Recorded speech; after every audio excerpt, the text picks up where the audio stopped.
In this video, I will show you how to use the HubSpot calling feature. First, log in to your HubSpot account and go to your dashboard.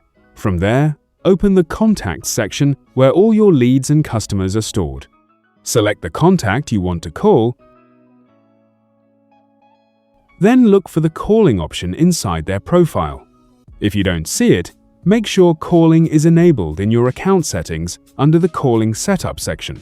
Next, you will need to add a phone number if it's not already saved.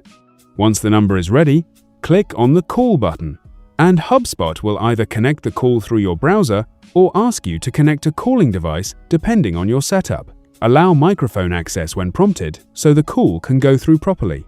During the call, you can take notes directly inside HubSpot, and the system will automatically log the call activity under that contact's record. After finishing the call, you can save notes, set follow-up tasks, or schedule the next interaction so you don't lose track of the lead.